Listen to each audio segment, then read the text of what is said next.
Bismillahirrahmanirrahim. Assalamualaikum warahmatullahi wabarakatuh. Thank you buat teman-teman semua yang masih support channel ini. Jangan lupa like, comment, share, subscribe, dan klik tombol loncengnya biar gak ketinggalan video terbaru lainnya. Ingat, subscribe itu gratis. Oke teman-teman semua, kali ini kita akan melanjutkan bedah FR P3K Perawat tahun 2021 untuk persiapan P3K di tahun 2022. Kita sudah masuk ke part 8 ya.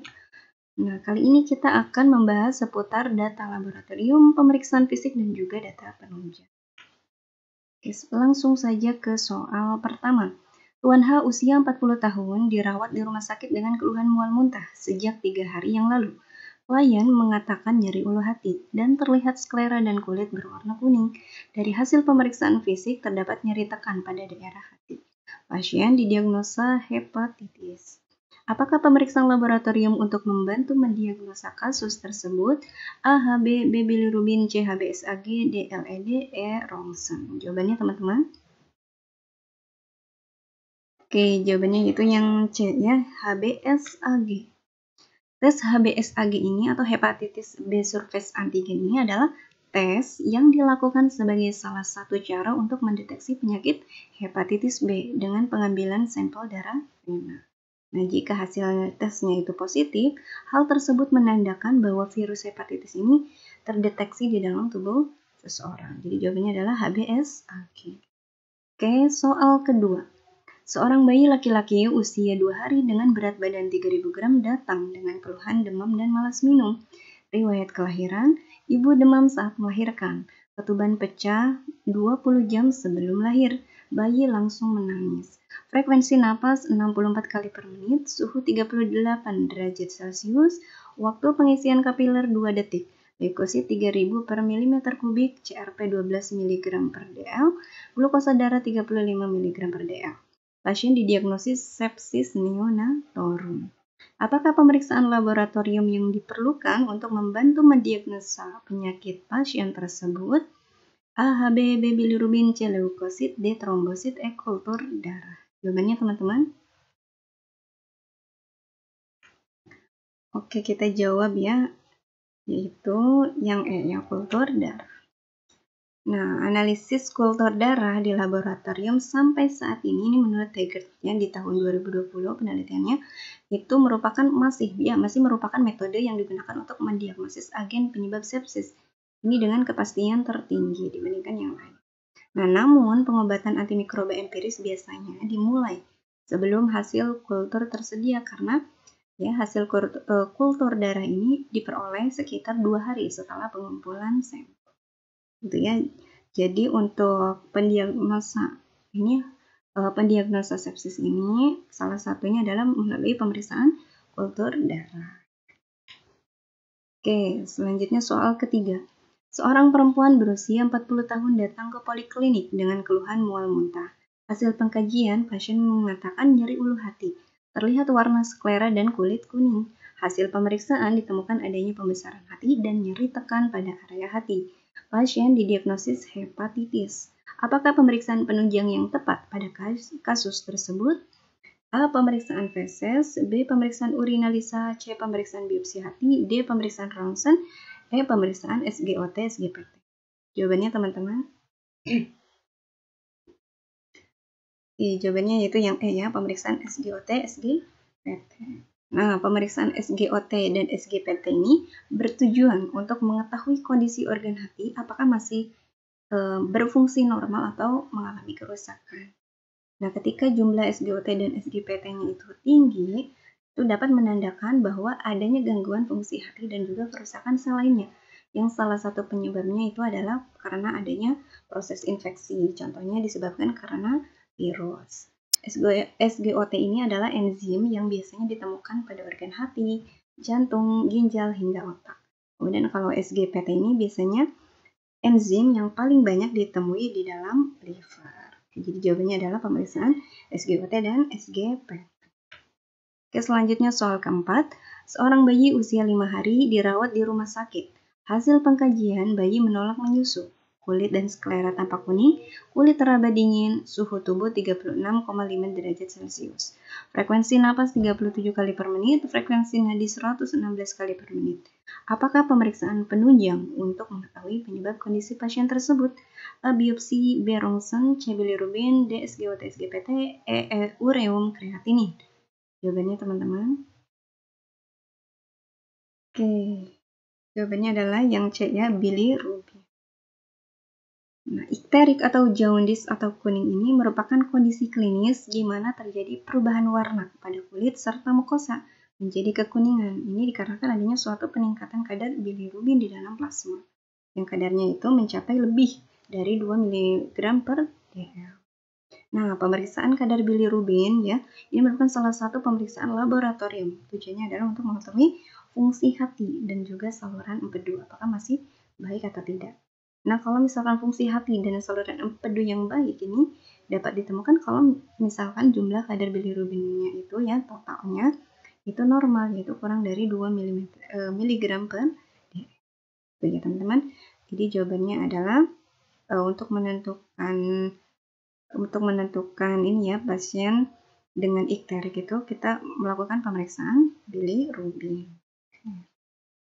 Oke, selanjutnya soal kelima.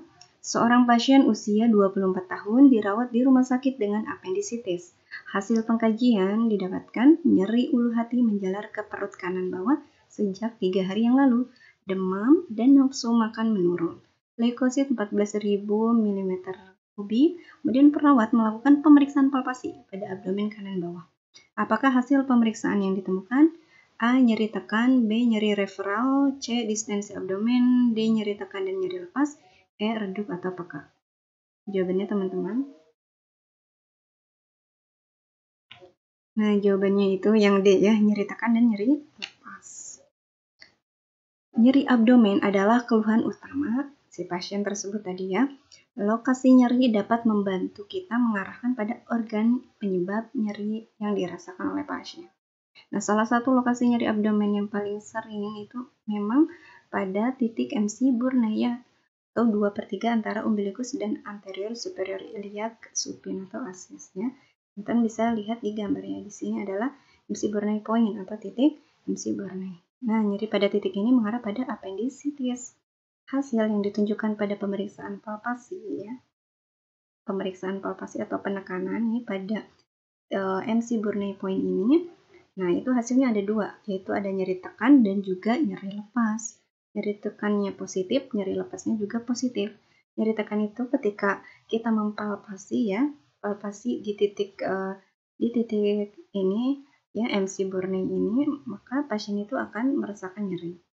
Dan kalau misalkan nyeri lepas itu ketika ada rebound tenderness ya. Jadi ketika kita sudah mempalpasi ya, menekan dengan perlahan dan dalam di titik ini MC Burney ini. Nah, ketika kita lepaskan secara tiba-tiba, pasien akan merasakan nyeri. Nah, itu bisa terlihat di ekspresi atau mimik wajah pasiennya. Jadi, jawabannya adalah nyeri tekan dan nyeri lepas ya. Oke, selanjutnya soal ke-6. Seorang anak laki-laki yang berusia 7 bulan dibawa oleh ibunya ke poli anak. Keluhan sering sakit, tampak pucat, lemah, lesu, sklera anemis, perut membuncit. Hasil pemeriksaan laboratorium didapatkan Hb-nya itu 7 gram per dl. Anak didiagnosa thalassemia. Apakah implementasi utama yang dilakukan? A. Memberikan cairan infus, B. Memberikan transfusi darah, C. Memberikan nutrisi yang adekuat, D. Memberikan informasi yang benar, E. Memberikan penyuluhan kesehatan tentang thalassemia. Jawabannya teman-teman. Oke, jawabannya yaitu yang B ya, memberikan transfusi darah. Nah, thalassemia, ya pasien tadi didiagnosa thalassemia. Thalassemia ini adalah penyakit kelainan darah merah yang diturunkan dari kedua orang tua kepada anak atau keturunannya. Penyakit ini disebabkan karena berkurangnya atau tidak terbentuknya protein pembentuk hemoglobin utama manusia. Hal ini menyebabkan eritrosit mudah pecah dan menyebabkan pasien ini menjadi pucat karena kekurangan darah atau anemia. Nah, thalassemia ini dibagi menjadi 3 teman-teman. Ada mayor, intermedia, dan minor.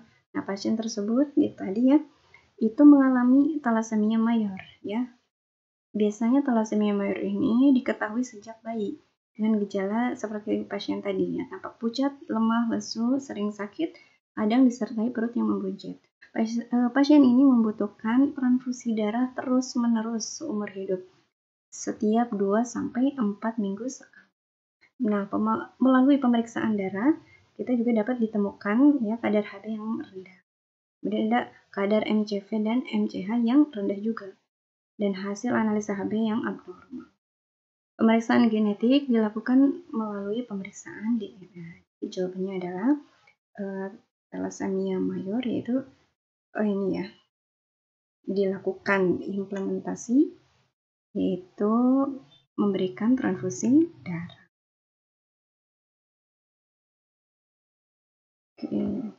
Soal ke-7. Seorang laki-laki usia 25 tahun dirawat di rumah sakit dengan keluhan cepat lelah, pusing, mual, muntah, diare, dan volume urin sedikit meskipun minum banyak.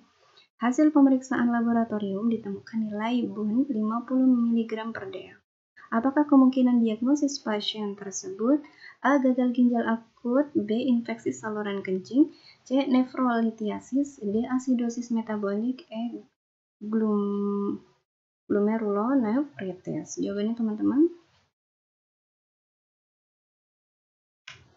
Oke, jawabannya yang A ya, gagal ginjal akut.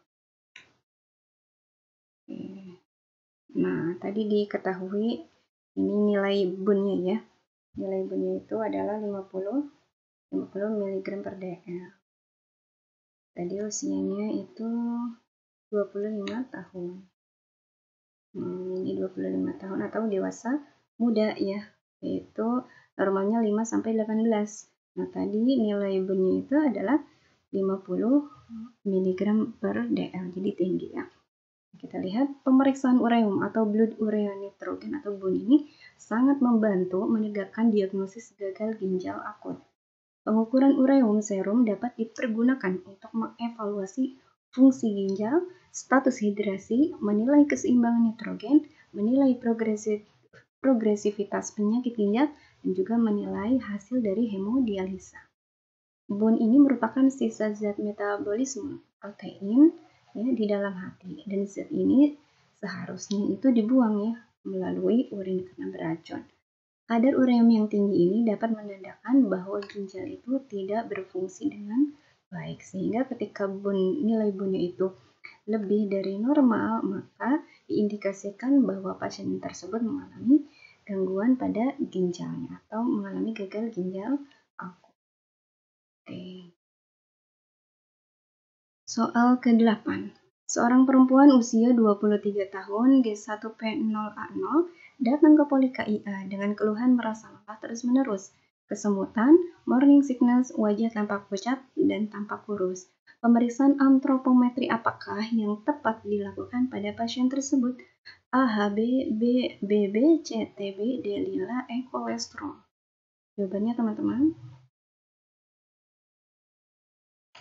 Oke, kita pilih yang D ya, lila, atau lingkar lengan atas.